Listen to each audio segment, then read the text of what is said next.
Alors voilà, pour la panne que j'avais, enfin j'en ai une autre maintenant, enfin une autre, qui est liée, mais vous allez voir. Déjà, bravo à tous ceux qui ont trouvé. Bah, il se trouve qu'en fait, mon frère avait eu un souci sur sa voiture et vu que lui c'est une 1,8 litre, mais c'est le même faisceau et c'est une Astina. Je vous rappelle, la Familia est une Astina mais carrossée différemment.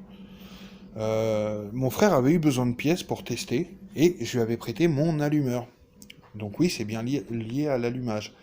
Je l'avais brièvement évoqué sur la vidéo des longues portées. Pour moi, dans ma tête, c'était la bobine qui commençait à lâcher, ce qui était très cohérent puisque sur ces voitures-là, la maladie, c'est l'allumage. Et bon, par contre, il dure, hein. Quand je dis la maladie, c'est-à-dire que c'est le premier truc qui lâche sur ces voitures-là. Euh, Là, en l'occurrence, il était d'origine, hein, parce que l'allumeur est une pièce d'origine de l'usine encore, enfin de quand elle est sortie la voiture. Bah, pour moi, c'était la bobine. Et bah, l'autre samedi au Rasso, il y a un mec tout à la fin qui se pointe en golf. Non, en polo, je crois. Et ce mec-là, en fait, il a des Mazda chez lui. Et donc, il me voit rentrer la voiture qui galère et tout, machin, qui pue l'essence en plus. Je la rentre et tout, et puis je lui explique, ouais, voilà, j'ai une galère, je pense que c'est la bobine, machin et tout. Et là, on regarde sous le capot, et lui, il se rend compte, alors là, vous le verrez pas, parce que déjà, il fait très sombre, et que j'ai réglé le problème, enfin, vous allez voir.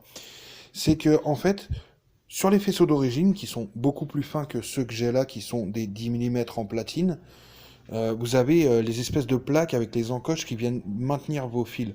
Souvent, sur les blocs Mazda, ils sont là, ici, ils vous tiennent vos fils bien droits, enfin pour éviter qu'ils se baladent, un peu à l'image de ce qui se passe là.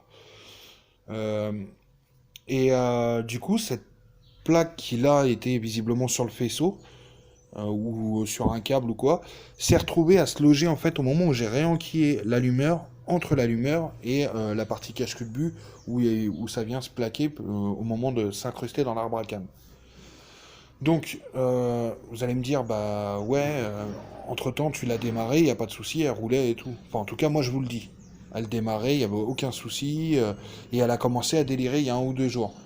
Bah, le truc que le mec, donc qui a les Mazda aussi, disait, c'est qu'il est possible qu'avec le temps, ça ait pris du jeu et que du coup, l'espèce de tige, enfin de forme, qui rentre dans la fente de l'arbre à cam, et ben, est pris, bah, se soit décalé, soit plus vraiment en contact, ce qui est très plausible et très logique, puisque, admettons, il n'y a qu'une partie de cette fente, enfin de cette forme un peu pointue comme un tournevis ploche pas, j'en ai pas pour vous montrer là.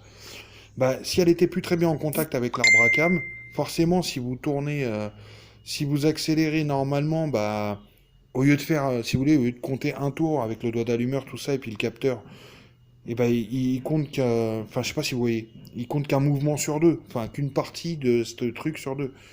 Donc ce qui pourrait expliquer qu'en mettant des coups, on prenne de la vitesse au niveau de l'arbre et du capteur et que là ça aille mieux. Bref, en tout cas, le problème c'était ça. Maintenant, qu'est-ce qui s'est passé? Eh ben j'ai remis bien l'allumeur, je l'ai enquillé et il se trouve que bah, j'ai pas bien fait gaffe. Normalement, il doit y avoir un repère pour dire où est-ce qu'il se met d'origine et tout. Et je vous avoue que j'ai toujours remis des allumeurs. J'ai jamais eu de soucis comme en les remettant et tout, puisque grossièrement, c'est assez bien foutu sur Mazda, parce que la forme ne permet pas de le mettre n'importe comment non plus. Et puis le débattement d'avant en arrière, il est vraiment très minime. Donc bon, moi, je le remets. J'étais très confiant, tout content. Je la démarre, et puis là, gros boom à l'échappement, grosse détonation. Et puis arrivé ici, un nuage de fumée. Donc là, définitivement, j'ai explosé la bobine à l'intérieur. C'est comme ça arrive. Maintenant, je vais pouvoir en chercher une haute performance. Je pensais que la bobine était morte, elle ne l'était pas encore. Bah maintenant, c'est le cas. Et au moins, voyons le bon côté des choses. Maintenant, j'ai raison. Non, mais voilà. Pour moi, le problème venait de l'allumage. Le problème venait bien de l'allumage. Mes trucs à la con. En plus, c'était difficile de. Enfin, c'était dur à déceler puisque moi, l'allumeur, en fait, il y avait vraiment un micro-jeu. Enfin, un micro-jeu. Là, j'arrive pas à vous le montrer, mais c'était presque imperceptible. sauf voilà, en regardant bien et tout. Et en plus, l'allumeur était bien plaqué, il bougeait pas et tout, donc ça me rendait fou.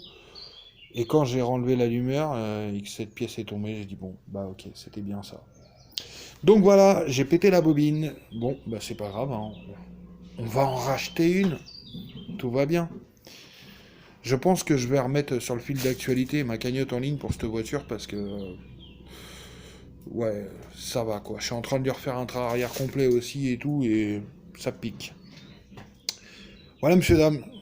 À plus.